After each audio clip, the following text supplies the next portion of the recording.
Ce salon est une étape pour justement parler des réalisations dans le secteur de l'eau, mais aussi de ce qu'il y a lieu de faire pour le développement, bien sûr, de l'eau au Maroc. Alors aujourd'hui, si on revient au thème choisi par cette conférence internationale, il faut dire que si on a à repenser un nouveau modèle de développement, eh bien aujourd'hui la question de l'eau est capitale dans la formulation de ce nouveau modèle de développement.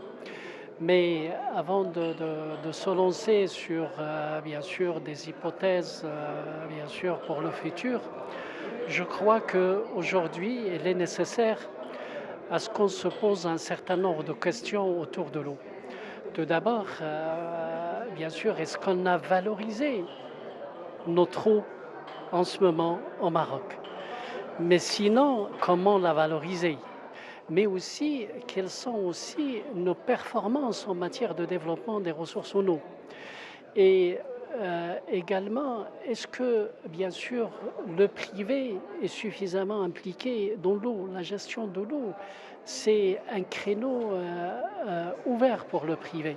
Et donc, le privé peut apporter beaucoup de choses et on doit se demander est-ce qu'il est bien impliqué.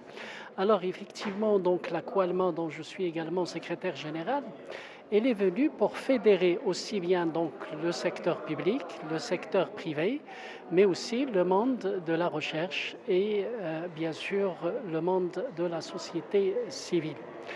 Et la Qualma, bien sûr, a initié plusieurs projets, en l'occurrence le CITO, bien sûr,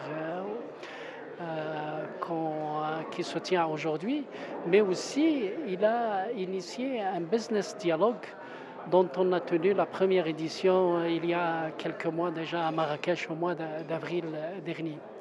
Alors, si je reviens au questionnement qu'on devrait se poser, notamment la valorisation de l'eau, et je ne peux pas donner tous les exemples.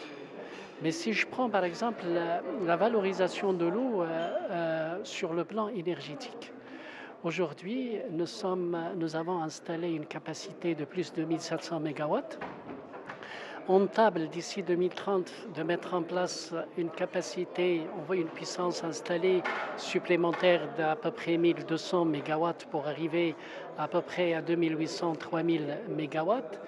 Eh bien, ce que je peux dire à ce niveau-là, euh, nous avons des potentialités hydroélectriques, mais malheureusement, nous n'avons pas encore une étude qui nous permet vraiment de dire que nous avons déjà exploré toutes les potentialités de nos bassins versants parce que c'est important pour un pays comme le nôtre, étant donné que l'énergie hydraulique, c'est une énergie renouvelable, la première connue par l'homme et exploitée, bien sûr, pendant plusieurs années. Au début des années 80, il faisait pratiquement 30% de la puissance installée marocaine et il produisait pratiquement 11% du productible national.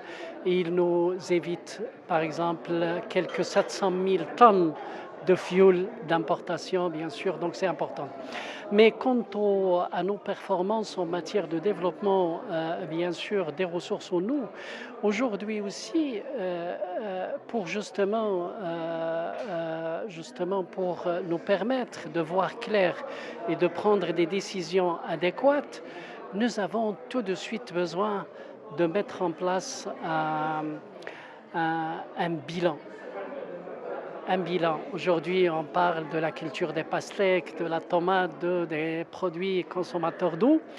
Mais en fait, nous n'avons pas encore fait de bilan pour savoir est-ce qu'on importe de l'eau ou là on exporte. Même nos habits, ils sont produits avec de l'eau. Nos voitures, tous nos biens de consommation, ils consomment de l'eau.